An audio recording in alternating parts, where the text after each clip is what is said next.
কারো গীবত করে ফেললে করণীয় কি? আপনি যদি কারোর গীবত করে ফেলেন, কারোর পেছনে সমালোচনা করে ফেলেন, এটা অন্যায়, বান্দার হক নষ্ট করলেন, তাহলে কি করবেন?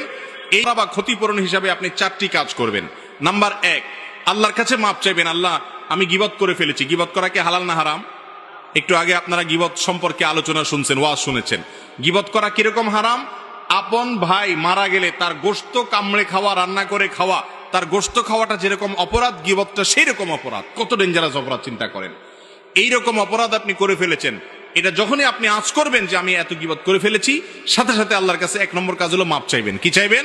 মাপ চাইবেন যে আল্লাহ আপনি আমাকে মাফ করে দেন। 1 নাম্বার 2, যে ব্যক্তির গীবত করেছেন, পরিচিত হলে, জানাশোনা হলে, যদি তার কাছে মাপ চাওয়ার সুযোগ থাকে, তাইলে যা বলবেন যে ভাই তোমার গীবত করে ফেলছি, তুমি আমাকে মাফ করে দাও।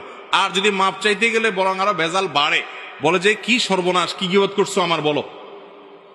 এরপরে যদি সে শোনার পরে আরো উল্টা আপনার উপরে চড়াও হয়, সম্পর্ক নষ্ট হওয়ার ভয় থাকে, তাহলে দরকার নাই তার কাছে মাপ চাওয়ার। তাহলে সেক্ষেত্রে 3 নম্বর কাজ করবেন। সেটা কি?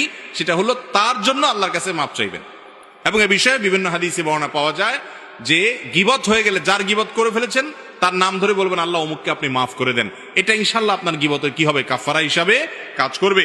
আর নাম্বার 4 হলো, যাদের সামনে তার গীবত করেছেন তাদের সামনে তার প্রশংসা করবেন। আবার মিথ্যা প্রশংসা না, তার মধ্যে যা আছে সে গুণগুলো উল্লেখ করবেন, তাতে